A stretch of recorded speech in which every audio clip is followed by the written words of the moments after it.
بسم الله الرحمن الرحيم. أعزائي المشاهدين مشاهدي الخطيب، السلام عليكم ورحمة الله وبركاته.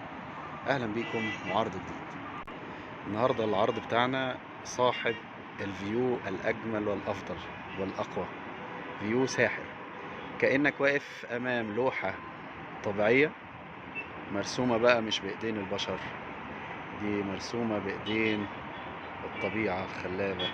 سبحان الله فيما أبدع وصور.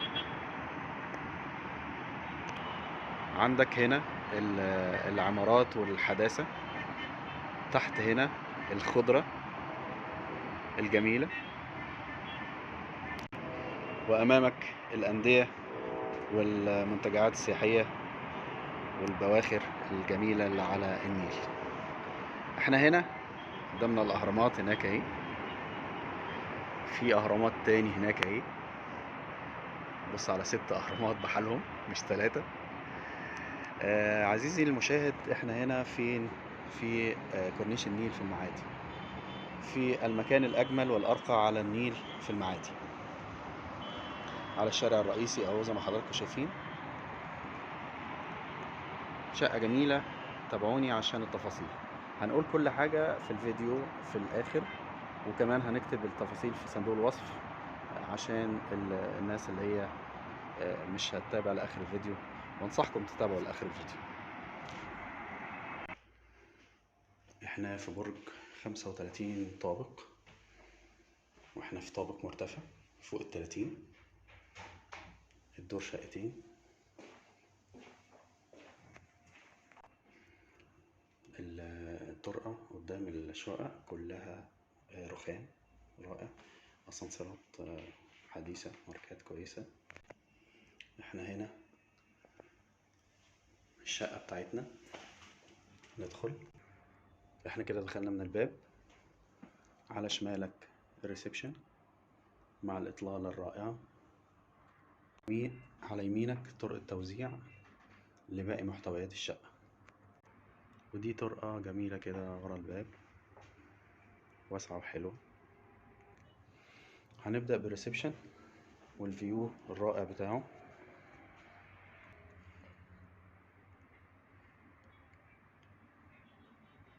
ريسبشن 4 قطع، مساحة حلوة مرتاحة.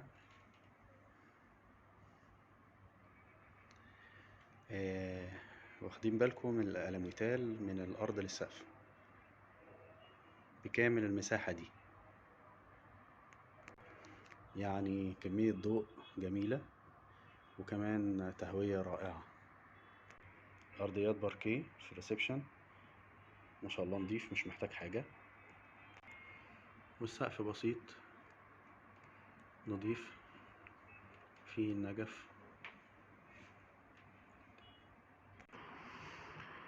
دي زاوية عكسية ريسبشن، احنا كده في ظهرنا البلكونة وفي وشنا الريسبشن. عظمة. صور الجزء ده،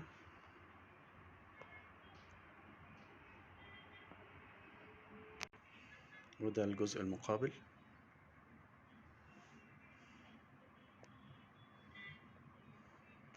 ويلا بينا نطلع على البلكونة.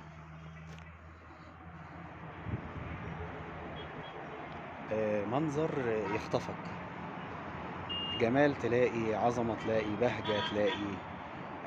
انا بصراحة في احساس كده جميل وشعور رائع، كان نفسي تبقوا معايا تحسوا اللي انا حاسه. حتى السما شكلها حلو قوي قوي قوي قوي قوي، متعة.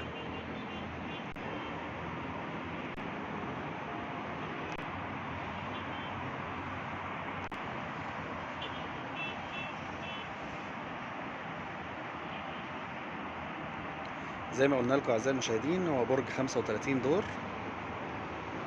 امن، مدخل شيك وفخم جدا جدا جدا، معاها وحدة جراج مسجلة. شقة في منتهى العظمة، مش محتاجة اي شيء. حتى في حديقة هنا جميلة اهي في البلكونة عشان تبقى قاعدة رائعة.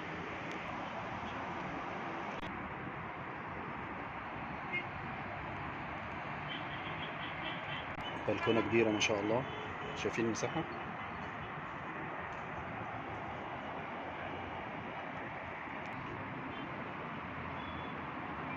انا مش عايز اخرج من البلكونة من جمالها وجمال وحلاوة الفيو.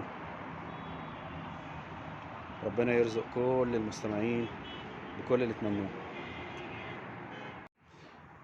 تعالوا بقى ناخدكم في جولة داخل الشقة علشان نشوف باقي المحتويات. الشقة عبارة عن 3 أوض نوم مقفولين، منهم أوضة رئيسية بالحمام بتاعها، وعندنا حمام، مطبخ. طبعا هي 3 حمامات، عندنا مطبخ وعندنا كمان ليفينج، يعني 4 أوض كده، غرفة معيشة و3 غرف نوم مقفولين.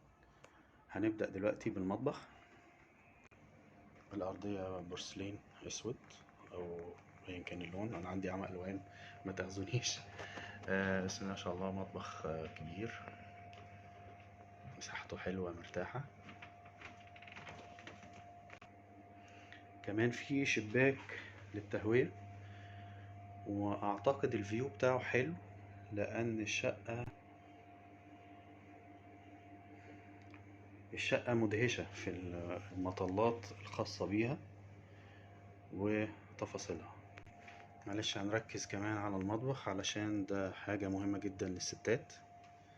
شوفوا مساحته، إمكانياته. بدأنا ندخل في طرقة التوزيع. الباركيه ماشي معانا، في شغل جيبسون بورد في الطرقة وإضاءة، توزيع إضاءة. حاولت انور لكم الإضاءة بس هي كده كده مش هتبان لأن في بقى نور ربنا. في هنا في الطرقة مطل برضو على النيل، فيو رائع. وانت ماشي في طرقة التوزيع على يمينك يجي حمام الضيوف، وده كده أول حمام في الشقة. بنرجع تاني لطرقة التوزيع. خلينا يا جماعة طرقة فيها الفيو ده والمطل ده على النيل. افتح لكم الشباك دلوقتي، شوفوا العظمة. حتى الطرقة هاوية مضيئة، صحية جدا جدا الشقة دي. بنكمل.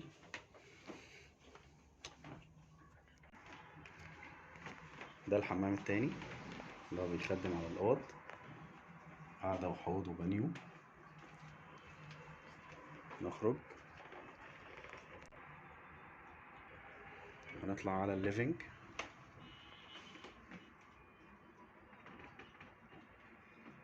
ما شاء الله ذوق وجمال.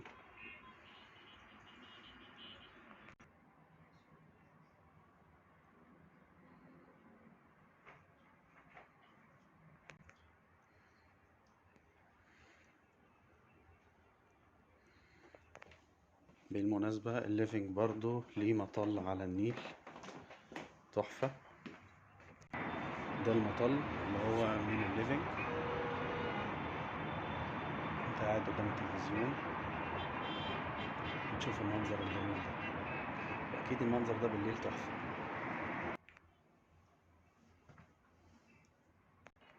وانت في الليفينج على يمينك بتيجي اوضة النوم الرئيسية،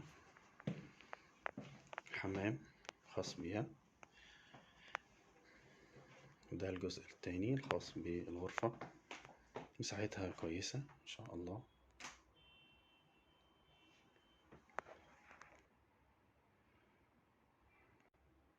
ارضيات باركيه برضو. نخرج من اوضة النوم، نرجع تاني للليفينج، طرقة التوزيع. هنا اوضتين نوم، في واحدة على اليمين وواحدة على الشمال. هنستأذنكم بقى، اللي على الشمال دي نستثنيها علشان قاعد فيها أهل البيت يعني.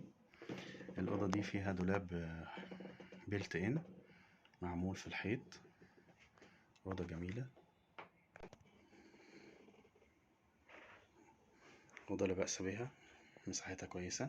نفس الفكرة، أرضيات باركيه، هاوية ومضيئة، فيها شباكين. عايزكم تبصوا على مساحتها عشان الأوضة التانية أكبر منها، اللي هي الأوضة التالتة والأخيرة.